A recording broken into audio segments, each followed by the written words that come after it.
ನಮಸ್ಕಾರ ವೀಕ್ಷಕರೇ, ಶುಭೋದಯ. ಮುದ್ರಾ ಮೆಡಿಸಿನ್ ಕಾರ್ಯಕ್ರಮಕ್ಕೆ ನಿಮ್ಮೆಲ್ಲರಿಗೂ ಆತ್ಮೀಯ ಸ್ವಾಗತ. ನಾನು ಶ್ರುತಿ.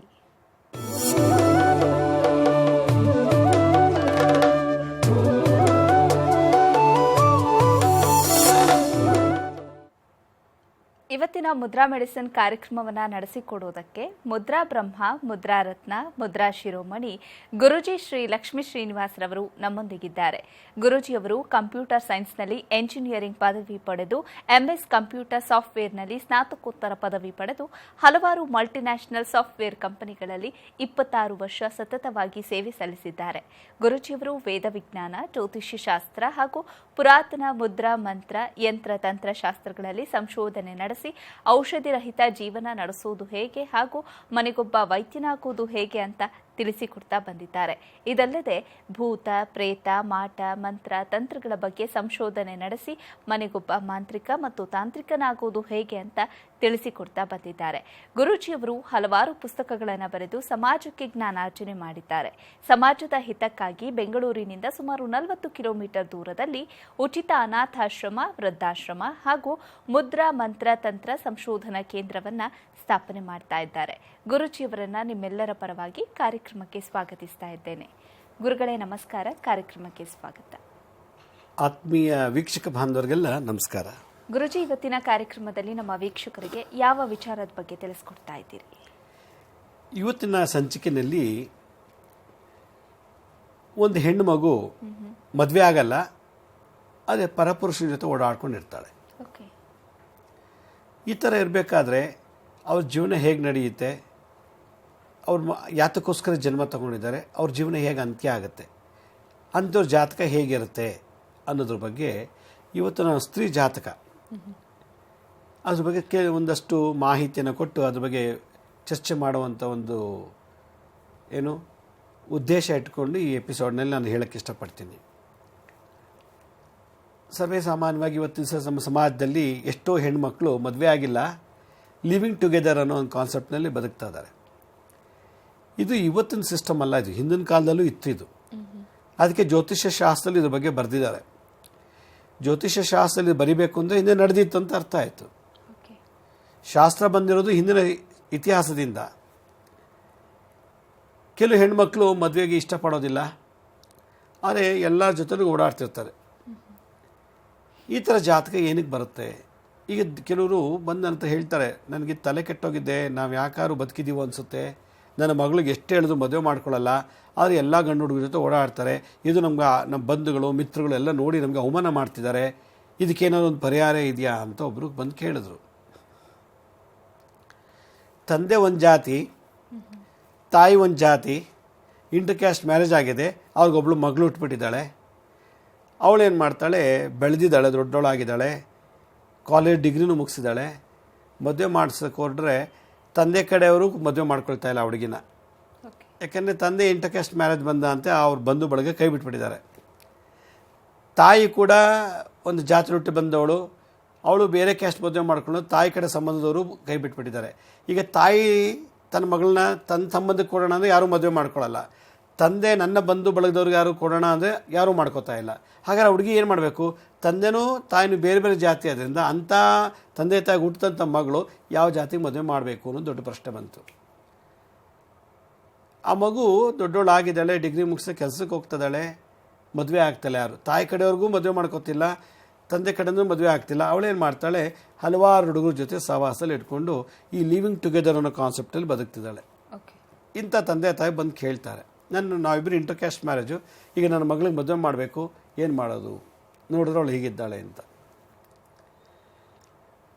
ಇನ್ನೊಂದು ಕಡೆ ಒಂದು ಹುಡುಗಿ, ಯಾಕಮ್ಮ ನೀನು ಮದುವೆ ಆಗಿಲ್ಲ ಅಂತ ಕೇಳಿದಾಗ, ನಮ್ಮ ತಂದೆ ದೊಡ್ಡ ಕುಡುಕ, ನಮ್ಮಮ್ಮನ ದಿನ ಇಟ್ಕೊಂಡು ಹೊಡಿತಾ ಇದ್ದ, ಮತ್ತು ನಮ್ಮ ತಾಯಿ ತಾಲಿ ಕಿತ್ಕೊಂಡು ಹೋಗಿ ಮಾರ್ಕೊಂಡು ದುಡ್ಡು ತೊಗೊಂಡು ಕುಡ್ಕೊಂಬರ್ತಿದ್ದ, ಮತ್ತು ನಮ್ಮ ತಂದೆ ದಿನಾ ಬಂದು ನಮ್ಮ ಅಮ್ಮಗೆ ಹೊಡೆಯೋದು ನೋಡಿದ್ರೆ ನಂಗೆ ಮದುವೆ ಮೇಲೆ ಆಸಕ್ತಿ ಇಲ್ಲ, ನನ್ನ ಮದುವೆ ಆಗೋದಿಲ್ಲ. ಅದು ಸೈಕಲಾಜಿಕಲ್ ಫೀಲಿಂಗ್ಸ್ ಅದು. ಮತ್ತೇನು ಮಾಡ್ತಿ? ಬಾಯ್ ಫ್ರೆಂಡ್ಸ್ ಇದ್ದಾರೆ, ಇರ್ತೀನಿ. ಇದು ಮಾಡರ್ನ್ ಸ್ಟೈಲ್ ಹೇಳುವಂಥ ಒಂದು ಪ್ರಕೃತಿ ಧರ್ಮ ಇದು. ಇನ್ನೊಂದು ಫ್ಯಾಮಿಲಿ ಬಂದು ಹೇಳ್ತಾರೆ, ಪಾಪ ಅವಳಿಗೆ ಮದುವೆ ಮಾಡಬೇಕು ಅಂತ ಹೊರಟಿದ್ದೀವಿ, ಅವಳು ಮದುವೆನೇ ಆಗಲ್ಲ ಅಂತ ಕೂತಿದ್ದಾಳೆ. ಯಾತಕ್ಕೆ ಅಂತಂದರೆ ಅವಳ ಸ್ನೇಹಿತೆ ಯಾರೋ ಒಬ್ಬಳು ಕ್ಲಾಸ್ಮೇಟ್ ಮದುವೆ ಆದ್ಲಂತೆ, ಗಂಡ ಅವಳನ್ನ ಹೊಡೆದು ಸಾಯಿಸ್ಬಿಟ್ಟಿದ್ದಾನೆ. ಅವಳು ನೋಡಿದಾಳೆ, ಎಲ್ಲರೂ ಇದೇ ಥರ ಅಂದ್ಕೊಂಬಿಟ್ಟು ನಾನು ಮದುವೆ ನನ್ನ ಗಂಡ ಹೊಡೆದು ಸಾಯಿಸ್ತಾನೆ ಅಂತ ಮನಸ್ಸಲ್ಲಿ ಬಂದುಬಿಟ್ಟು ಮದುವೆ ಅಂದರೆ ನಂಗೆ ಅಲರ್ಜಿನ, ಮದುವೆ ಆಗಲ್ಲ, ನಂಗೆ ಮದುವೆನೇ ಬೇಡ. ಮತ್ತು ಹೇಗಿರ್ತೀಯ? ಸಾವಿರ ನನ್ನ ಬಾಯ್ ಫ್ರೆಂಡ್ಸ್ ಇದ್ದಾರೆ, ನಾನು ಅವ್ರ ಜೊತೆ ಆರಾಮಾಗಿರ್ತೀನಿ. ಮದುವೆ ಆಗದೇ ಬೇರೆ ಬೇರೆ ಹುಡುಗರ ಜೊತೆ ಇರೋದು ಒಂದು ಸ್ಟೈಲ್ ಆಗಿಬಿಟ್ಟಿದೆ ಇವತ್ತು ಸಮಾಜದಲ್ಲಿ. ಅದೊಂಥರ ಪ್ರೆಸ್ಟೇಜ್ ಕ್ವಶನ್ ಅದು. Oh, I have many boy friends. How many? I don't know how many. ಮದುವೆ ಆಗಬೇಕು ಅಂತ ಒಂದು ಹುಡುಗ ಲವ್ ಮಾಡ್ತಾನೆ, ಅವಳು ಕೂಡ ಇವ್ರ ಮೇಲೆ ಇಷ್ಟಪಡ್ತಾರೆ. ಕಾರಣಾಂತರದಿಂದ ಜಾತಿ ಅಡ್ಡ ಬಂತು ಮತ್ತು ಯಾವುದೋ ಒಂದು ವಿಷಯದಲ್ಲಿ ಸಣ್ಣ ಪುಟ್ಟ ಗಲಾಟೆನಲ್ಲಿ ಆ ಹುಡುಗ ಏನು ಮಾಡ್ತಾನೆ, ಅವಳನ್ನ ಬಿಟ್ಬಿಡ್ತಾನೆ. ಇವಳಿಗಂತ ಡಿಪ್ರೆಷನ್ ಆಗುತ್ತೆ. ನಾನು ಲವ್ ಮಾಡಿದವ್ರು ಮದುವೆ ಮಾಡ್ಕೊಳ್ಳಿಲ್ವಲ್ಲ, ನಂಗೆ ಮ್ಯಾರೇಜೇ ಬೇಡ ಅಂತೇಳಿ ಅವಳೇನು ಮಾಡ್ತಾಳೆ, ಎಲ್ಲ ಹುಡುಗರ ಜೊತೆ ಓಡಾಡ್ಕೊಂಡು ಅಚ್ಚುಕಟ್ಟಾಗಿದ್ದಾಳೆ. ಇಲ್ಲಿ ಮದುವೆ ಆಗದೇನೆ ಪರಪುರುಷರ ಜೊತೆ ಓಡಾಡಿಕೊಂಡೇ ಕಾಲ ಕಳೆಯುವಂಥ ಕೋಟ್ಯಾಂತರ ಹೆಂಗಸು ಜಗತ್ತಲ್ಲಿದ್ದಾರೆ.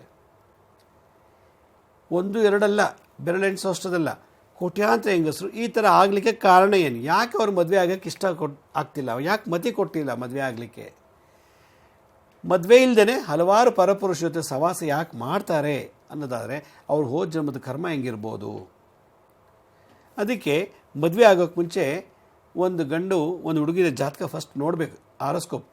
ಅದರಲ್ಲಿ ಯಾವ ಗ್ರಹಗಳಿಂದ ಯಾವ ಸ್ಥಿತಿನಲ್ಲಿ ಈ ರೀತಿ ಇದ್ದಾಗ ಇವಳು ಮದುವೆನೇ ಆಗದೇ ಹಲವಾರು ಲಿವಿಂಗ್ ಟುಗೆದರ್ ಅನ್ನೋ ಕಾನ್ಸೆಪ್ಟಲ್ಲಿ ಬದುಕ್ತಾಳೆ ಅನ್ನೋದಾಗಿದ್ರೆ ಅಂಥವಳು ಮದುವೆ ಆಗೋಕ್ಕೆ ಹೋಗಬಾರ್ದು.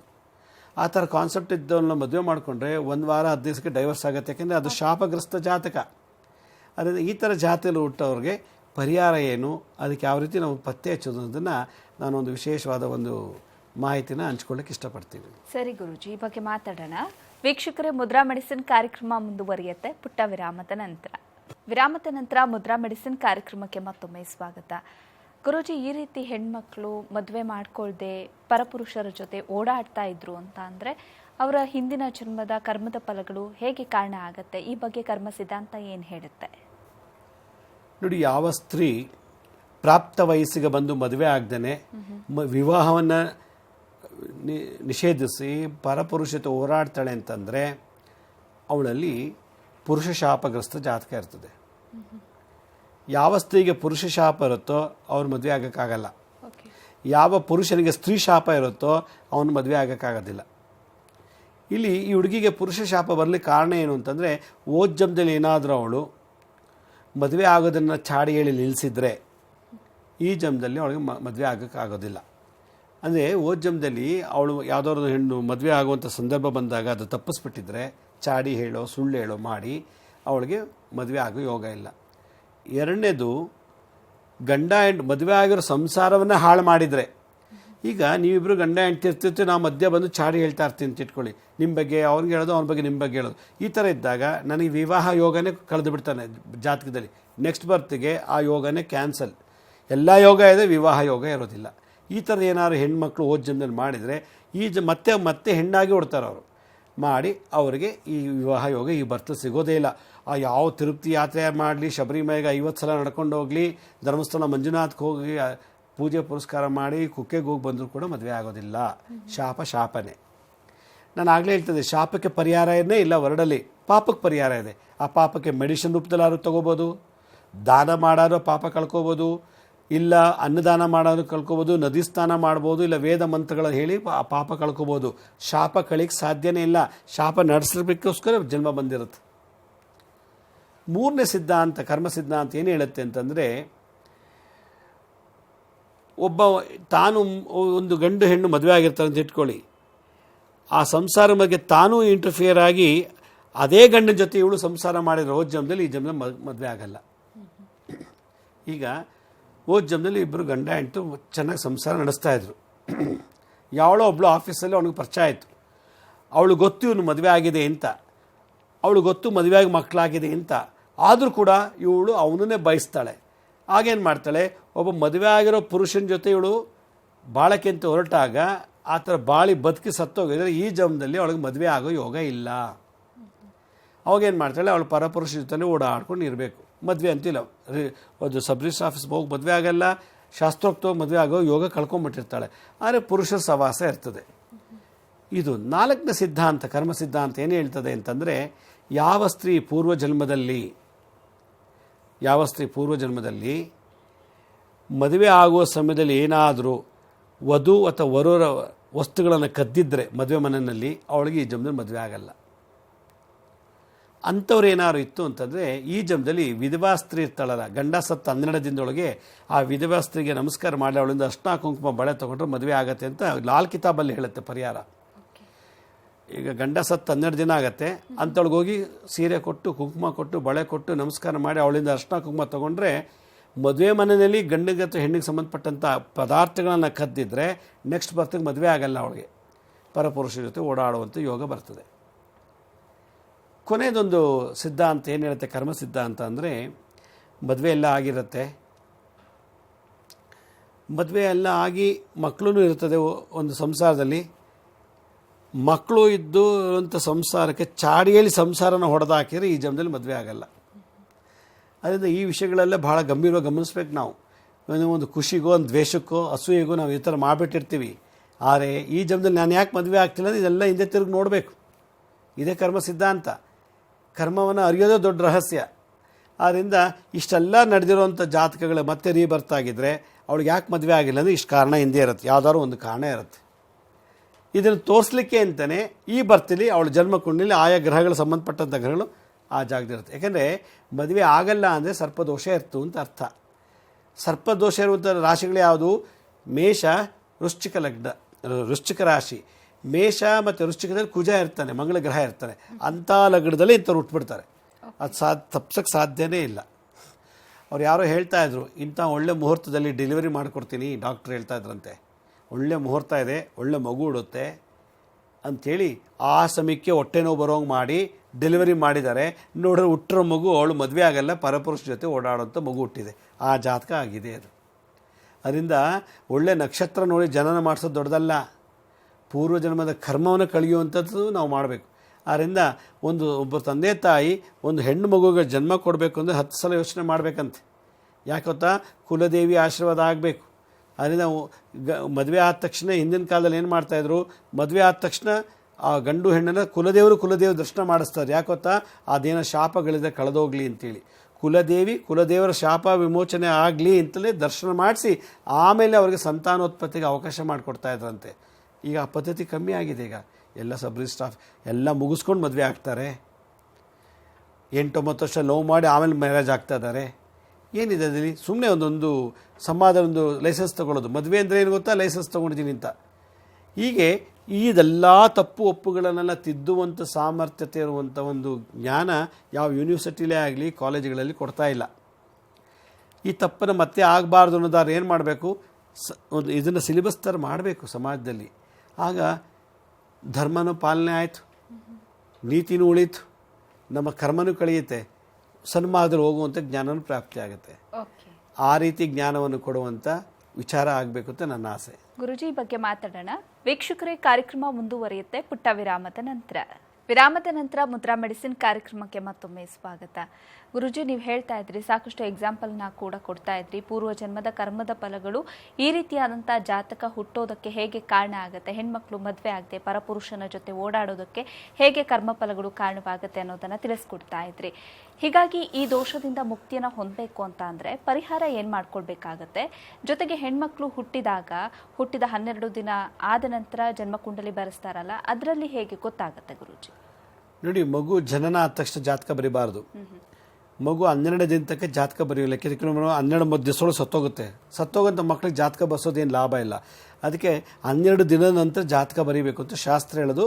ಮತ್ತು ಜಾತಕ ನೋಡಬೇಕು ಅಂದ್ರೆ 12 ವರ್ಷಕ್ಕೆ ವೆಯ್ಟ್ ಮಾಡಬೇಕು, ಬಾಲಾರಿಷ್ಟಗಳು ಕಲಿಯಬೇಕು ಅಂತೇಳಿ. ಆದರೆ ಜಾತಕ ಬರೆಯುವಾಗ ಜನ್ಮಕುಂಡಲಿ ನೋಡಿದ ತಕ್ಷಣ ಈ ಹುಡುಗಿಗೆ ಮದುವೆ ಯೋಗ ಇಲ್ಲ, ಪರಪುರುಷ ಜೊತೆ ಓಡಾಡೋ ಯೋಗ ಇದೆ ಅಂತ ಅವತ್ತೇ ತಿಳ್ಕೊಂಬಿಡ್ಬೇಕು. ಎಷ್ಟೋ ತಂದೆ ತಾಯಿಗಳಿಗೆ ಅದು ಗೊತ್ತಿಲ್ಲದೇ ಏನೇನೋ ಪ್ರಯಾಸ ಮಾಡಿ ಸಂದರ್ಭಗಳ ಕ್ರಿಯೇಟ್ ಮಾಡಿ ಅವರು BP ಜಾಸ್ತಿ ಮಾಡಿಕೊಂಡು ಡಯಾಬಿಟಿಸಲ್ಲಿ ನರಳ್ತಾ ಭಾಳಷ್ಟು ಕಷ್ಟಪಡ್ತಾ ಇದ್ದಾರೆ. ಅದಕ್ಕೆ ಈ ಥರ ಸಮಾಜದಲ್ಲಿ ಹೆಣ್ಮಕ್ಳು ಹುಟ್ಟಿದ ತಕ್ಷಣ ನಾವು ತಂದೆ ತಾಯಿಗಳು ಅದನ್ನು ನೋಡಬೇಕು. ಈ ಹುಡುಗಿಗೆ ನಾವು ಮದುವೆ ಬಗ್ಗೆ ಚಿಂತನೆ ಮಾಡಬೇಕಾ ಬೇಡವಾ, ಮದುವೆ ಆಗ್ಬೇಕಂದ್ರೆ ಈಗಲೇ ನಾವು ದುಡಿಬೇಕಾ, ಮದುವೆಗೆ ಆಗೋಷ್ಟು ದುಡ್ಡು ಇಡಬೇಕಾ ಅನ್ನೋದನ್ನು ಈಗಲೇ ಲೆಕ್ಕಾಚಾರ ಮಾಡಲಿಕ್ಕೆ ಅದೊಂದು ಫಾರ್ಮಲ್ಲಿ ಹೇಳ್ತಾ ಇದ್ದೀನಿ ನಾನು. ಏನಂದರೆ ಮಗು ಹುಟ್ಟಿದ ತಕ್ಷಣ ಹೆಣ್ಮಗು ಯಾವ ಟೈಮಲ್ಲಿ ಹುಡುತ್ತೋ ಗೊತ್ತಿಲ್ಲ, ಆ ಟೈಮಲ್ಲಿ ಹುಟ್ಟಿದ ತಕ್ಷಣ ಸೂರ್ಯ ಎಲ್ಲಿದ್ದಾನೆ ಅಂತ ಹುಡುಕಬೇಕು. ಸೂರ್ಯ ಯಾವ ರಾಶಿಯಲ್ಲಿದ್ದಾನೆ ಅಂತ. ಯಾವಾಗ ಸೂರ್ಯ ವೃಶ್ಚಿಕ ಅಥವಾ ಮೇಷ ರಾಶಿಯಲ್ಲಿದ್ದರೆ ಅದು ಲಗ್ನ ಅಂತ ಆಯಿತು. ಉದಾಹರಣೆಗೆ ಮೇಷ ಲಗ್ನದಲ್ಲಿ ಮಗು ಹುಟ್ಟಿದೆ ಅಂದರೆ ಚಂದ್ರ ಅದೇ ಮನೇಲಿರಬೇಕು, ಕುಜನೂ ಅದೇ ಮನೇಲಿದ್ದರೆ, ಶುಕ್ರನು ಅದೇ ಮನೇಲಿದ್ದರೆ, ಅಂದರೆ ಲಗ್ನದಲ್ಲೇ 3 ಗ್ರಹ ಒಟ್ಟಿಗೆ ಇತ್ತು. ಆ ಲಗ್ನದಿಂದ 7ನೇ ಮನೆಯಲ್ಲಿ ಶನಿ ಬಂದು ಸೇರ್ಕೊಂಡ್ಬಿಟ್ಟ ಅಂದರೆ ಆ ಹುಡುಗಿ ಮದುವೆ ಆಗಲ್ಲ, ಪರಪುರುಷನ ಜೊತೆ ಓಡಾಡ್ಕೊಂಡಿರ್ತಾಳೆ ಅಂತ ಹೇಳ್ತು. ಅದೇ ವೃಶ್ಚಿಕ ಲಗ್ನದಲ್ಲಿ ಮಗು ಹುಟ್ಟಿದಾಗ ವೃಶ್ಚಿಕ ಲಗ್ನದಲ್ಲೇ ಮಂಗಳ ಗ್ರಹ, ಚಂದ್ರ ಮತ್ತು ಶುಕ್ರ ಈ 3 ಜನನೂ ಇದ್ದು ಅಲ್ಲಿಂದ ವೃಶ್ಚಿಕದಿಂದ 7ನೇ ಮನೆಯಲ್ಲಿ ಶನಿ ಕೂತಿದ್ರೆ ಆ ಹುಡುಗಿಗೆ ಮದುವೆ ಆಗಲ್ಲ, ಲಿವಿಂಗ್ ಟುಗೆದರ್, ಪರಪುರುಷ ಜೊತೆ ಸಂಬಂಧ ಇಟ್ಕೊಂಡು ಬದುಕಿ ಸತ್ತೋಗ್ತಾಳೆ. ಇದನ್ನು ಸಿಂಪಲ್ಲು. ಇಂಥ ಹೆಣ್ಮಕ್ಳು ಮದುವೆ ಆಗಲ್ಲ, ಪರಪುರುಷ ಜೊತೆ ಓಡೋರೆಲ್ಲ ಮೇಷ ಅಥವಾ ವೃಶ್ಚಿಕ ಲಗ್ನದಲ್ಲಿ ಹುಡ್ತಾರೆ. ಆ ಲಗ್ನದಲ್ಲಿ ಚಂದ್ರ ಕುಜ ಶುಕ್ರ ಇರಬೇಕು. ಮೇಷದಲ್ಲ ಲಗ್ನ ಅಂದರೆ ಮೇಷ ಲಗ್ನ ಚಂದ್ರ ಕುಜ ಲಗ್ನ, ವೃಶ್ಚಿಕದಲ್ಲಿದ್ದರೆ ಚಂದ್ರ ಕುಜ ಶುಕ್ರ ಇರ್ತಾರೆ. ಯಾವುದಲ್ಲಿ ವೃಶ್ಚಿಕದಿಂದ 7ನೇ ಮನೆಯಲ್ಲಿ ಶನಿ ಇರಬೇಕು, ಇಲ್ಲ ಮೇಷದಿಂದ 7ನೇ ಮನೆಯಲ್ಲಿ ಶನಿ ಇತ್ತು ಅಂದರೆ ಅವ್ರಿಗೆ ಮದುವೆ ಭಾಗ್ಯ ಇಲ್ಲ. ಇಷ್ಟೇ ಡಿಸಿಷನ್ನು.